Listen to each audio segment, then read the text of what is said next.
Hi, my name is Nate, and welcome to Indie Game HQ's review of Lucius by Shiver Games. Lucius is a third-person puzzle adventure title which features mind-bending mental powers, mysterious and cunning deaths, lots of gore, and delivers plenty of opportunities for the meticulously observant gamer to go nuts. The main protagonist of the game, Lucius, is a young boy born on the 6th of June in the year 1966. What his wealthy parents don't know is that Lucius is actually the offspring of Lucifer, who appears to the boy on the eve of his 6th birthday. There's a little more to that story, but you'll have to play the game to learn what it is. Lucius is tasked with the mission to gain control of the world, starting with the simple objective of eliminating his family members as well as the service staff to usurp his parents' wealth and power. Did you sleep well? The game is divided into a series of chapters, each of which progress after you have eliminated your target. Lucius keeps a diary of his exploits, which serves to advise the player of where to go and what to do next. Everything seems to be going well. In order to complete a chapter, you must eliminate a member of your household by following the instructions provided to you through Lucius's journal. If you become stuck, there are hint items like Ouija boards and items blessed by Lucifer that can help you progress through the story. Throughout the course of Lucius, the player will come across a series of items which will help to further Lucius's progress. These can range from something as simple as a rock, to screwdrivers and power tools, and even a loaded handgun. In addition, you can combine certain objects to create a more usable and ultimately more deadly weapon. Lucius is a highly meticulous game. As a player, you must be incredibly observant and highly astute as you wander through the mansion.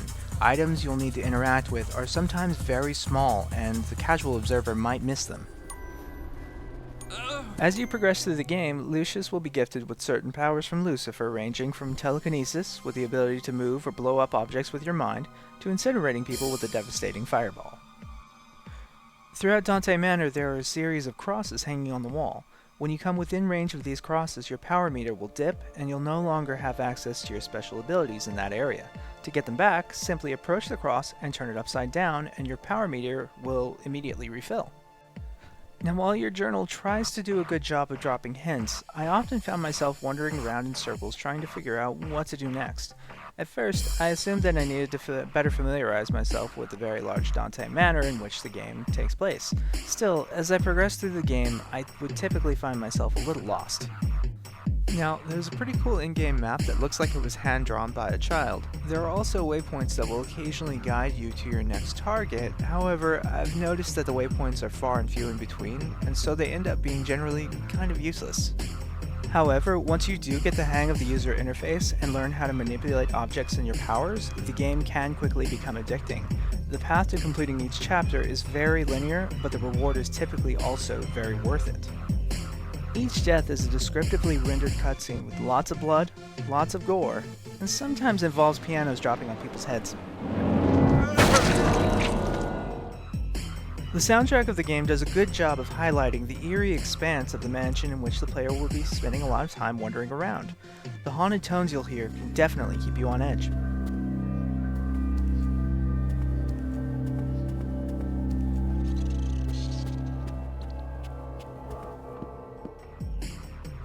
The only issue I found was that sometimes the background music could get a little repetitive, mainly when I hit a roadblock looking for my next objective.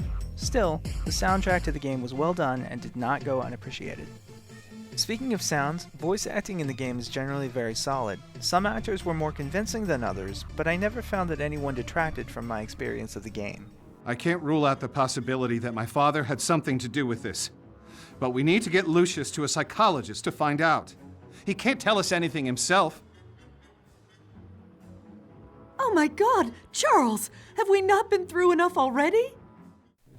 Lucius has some nice visuals, especially considering its status as an indie genre title. That's not to say anything disparaging about indie games, but rather to highlight that some games are attempting to break the mold on the perception that indie titles only consist of 2D platformers or side-scrolling shmups. Animation is smooth, and the art style definitely fits the tone of the game. Lucius himself is one creepy little guy. His pale skin and blank stare definitely leave me glad that I'm looking at the back of his head for most of the game. Shadows tend to be a little pixelated, but it isn't anything too distracting. I did come across a weird glitch from time to time, but the developer has been rolling out patches since I started playing, and so these may already be fixed by the time the game releases. Speaking of shadows, I wanted to mention a little about the flashlight. The shadows cast by the flashlight in the game were exceptionally well done, so much so that I found myself wishing I could use it more often than I did. Most nighttime missions required a lot of stealth, and so I really never got to use it very much. Now, this review wouldn't be complete if we didn't take a look at the main menu of the game. Lucius has a pretty standard options menu, but I was disappointed to see that the only graphics settings I had to choose from were low, medium, high, and ultra. As a PC gamer, I really like to tweak my settings to get the best eye candy to performance ratio. Not being able to do that was kind of a bummer, especially considering the massive frame rate hit from ultra. The difference in visual quality from high to ultra high was not noticeable enough to justify a drop of over 25 frames per second on average. Setting graphics to high still looked great, and so I wasn't too displeased. Overall, I think Lucius is a great game for anyone who loves adventure titles where you really have to pay attention to details. It's very easy to miss stuff the first time through a new room, and you'll definitely have to think hard at times to figure out your next step towards killing someone in the house. Keep in mind that you definitely shouldn't play this game with little kids in the room. If the blood, screaming, and death cinematics aren't gruesome enough to convince you, the fully nude sex scenes you need to film on camera in real time should. Lucius releases for Steam on Friday, October 26th, and does come with a full lineup of Steam achievements. We at Indie Game HQ are giving Lucius an 8.3 out of 10. If you enjoyed this review, please rate and comment on our video here on YouTube. Also, if you'd like to see more videos from us, please subscribe to our channel, it really helps us out. You can also follow Indie Game HQ on Twitter and like us on Facebook. Thanks for watching!